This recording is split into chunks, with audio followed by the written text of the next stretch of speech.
Catus Maximus here. Just decided to do another video about a Ridgid pipe wrench because they're so ubiquitous.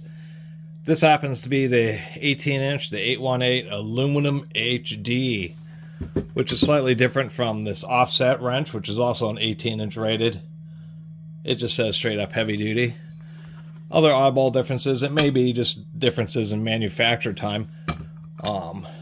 Logos raised here, sunk in here. People who don't know, these are aluminum handle. Actually, I believe the aluminum ones are forged. The steel ones are cast. The whole purpose to aluminum body pipe wrenches is just because many times pipe wrenches start to use larger sizes, such as 18-inch, 24, 30, 36, etc. And the steel starts adding up. The weight of it adds up real fast. It starts to become a bear to carry these things around, because a lot of times the plumbing that you need to work on is going to be a few paces away from your tool cart or anything like that, your tool truck.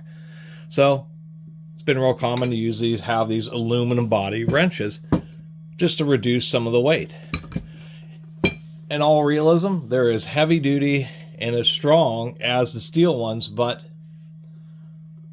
maybe I should rephrase that. Nearly as strong under quote-unquote normal conditions, which is with an 18-inch pipe wrench, you have about 3.5 inches of jaw clearance, only about 2.5 inches on the offset. We'll get to that in a second. But even standing on this, really pulling on it hard, that type of thing, aluminum's more than strong enough.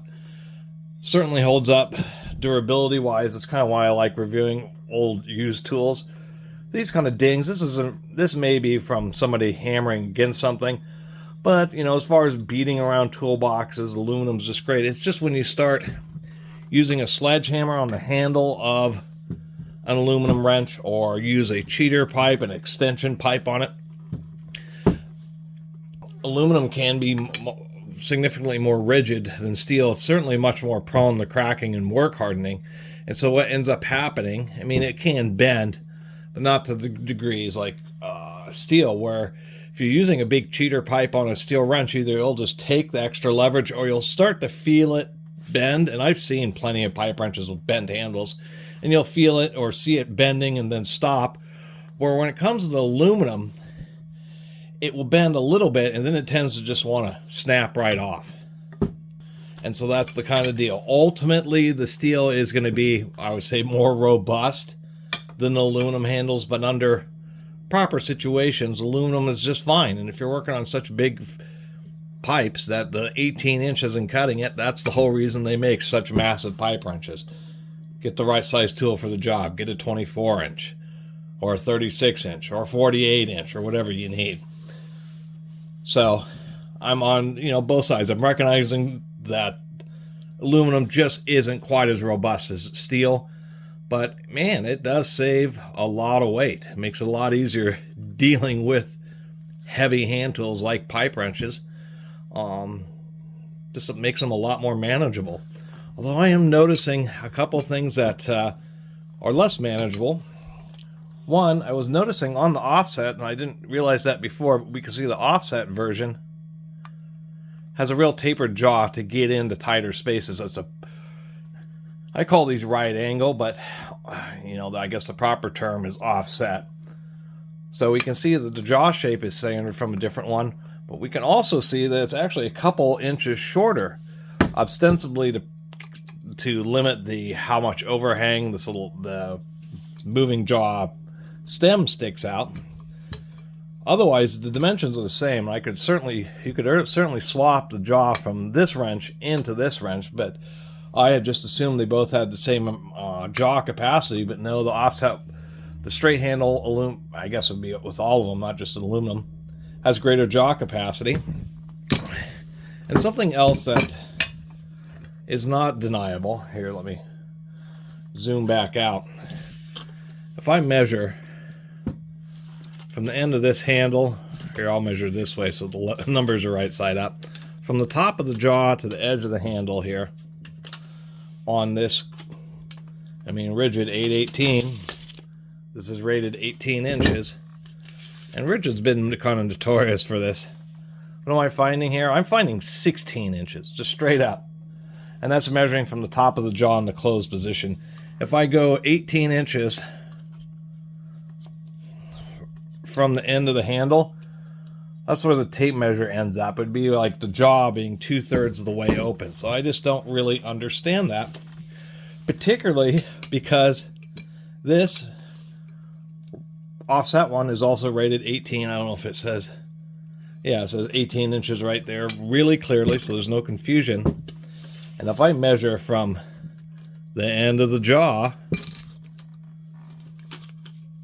to the end of the handle here, I'm getting just over 17.5 inches, so almost an actual 18 inches with this wrench. And it's really obvious if I put both the handles together here evenly, this wrench is simply longer than this wrench. And I don't know why that is. Why on earth their 18-inch straight pipe wrench is actually 16 inches, where the offset one is also not quite 18 inches, but is within a ½ inch of being actually 18 inches. But who knows why two 18-inch wrenches actually have almost a 2-inch length difference, just because of the way the jaw is done on the end. So that was my little rant. The Ridgid wrenches are really nice. Their aluminum ones are considered some of the best. I mean, I don't know if they're the best, but they're definitely a quality wrench. The problem is looking around online, this 18-inch aluminum wrench that if you get it actually from Ridgid, made in the United States, you're going to be paying $60, $70 or something for this wrench, which is getting expensive. You're talking, for this wrench, you're somewhere in the range of, you're getting somewhere in the range of $3 to $4 an inch for this aluminum pipe wrench. So if they're going to be charging $3 to $4 an inch, at least it could be a genuine 18 inches. I mean, I really just don't know what the rhyme or reason is. Not a lot else to say besides that. Just kind of cool to find. Rarely do I run into Ridgid brand aluminum wrenches. Actually, you don't run into them very often at all, just because I think a lot of people know that they're more valuable, and because they're lighter weight, people tend to get rid of the old heavy iron ones, which is what I've ended up with, and they tend to keep the more expensive and easier to manipulate and manage aluminum ones. So once again, I'm stoked to have picked it up. Just wish Ridgid would be more honest about the links, and considering what they are, I think they also are kind of charging a real name brand premium, because even with the aluminum handle, it's still, and being an American made, nonetheless, $60 to $70 for this wrench is still a lot of money. And I think this offset one's even more expensive. Anyway, thanks for watching.